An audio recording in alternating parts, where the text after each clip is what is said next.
चंद्रपूर शहरात रस्त्याची दुरवस्था, उखडलेलं डांबर आणि खड्ड्यांनी होरपळलेल्या जनतेचा आवाज आता रस्त्यावर उतरला आहे। काँग्रेस पक्षाने आज जोरदार आंदोलन करत खड्ड्यांना थेट इव्हेंट आमदार मार्ग असं प्रतिकात्मक नाव दिलंय आणि प्रशासनाला इशाराही दिला आहे। आता खड्डे बुजवा, नाहीतर आंदोलन अधिक तीव्र होईल।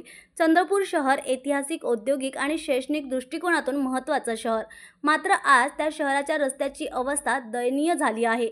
Mahatma Gandhi road, Kasturba Gandhi road, Pathanpura, Jatpura gate आणि इंजिनिअरिंग कॉलेज परिसरातील रस्त्यावर मोठमोठे खड्डे आहेत।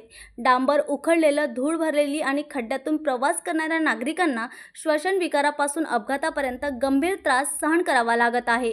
या पार्श्वभूमीवर काँग्रेसचे जिल्हाध्यक्ष रितेश उर्फ रामू तिवारी यांच्या नेतृत्वात बागला चौक ते कामगार चौक दरम्यान तीव्र आंदोलन केलं। आमदारांचा इव्हेंट जोरात, पण रस्त्यावर जनतेचा जीव धोक्यात, अशा घोषणा देत नागरिकांचा संताप व्यक्त करण्यात आला।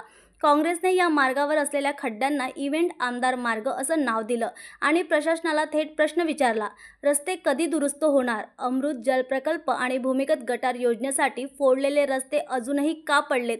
काँग्रेसने स्पष्ट मागण्या मांडल्या। सर्व खड्डे तात्काळ बुजवा, सिमेंट व डांबरीकरणाचं अपूर्ण काम तत्काळ पूर्ण करा, धूळ कमी करण्यासाठी उपाय करा आणि जर आमच्या मागण्याकडे तातडीने लक्ष न दिलं गेलं तर आंदोलन अधिक तीव्र केलं जाईल, असा इशाराही काँग्रेसने दिला आहे। रस्त्यावरील खड्ड्यांमुळे त्रस्त चंद्रपूरकर आता शांत बसणार नाहीत, असा निर्धार आजच्या आंदोलनातून दिसून आला। आता पाहावं लागेल की प्रशासन याकडे कितपत गांभीर्याने लक्ष देतं। न्यूज एक्सप्रेससाठी चंद्रपूरहून मिथुन मेश्रामची रिपोर्ट।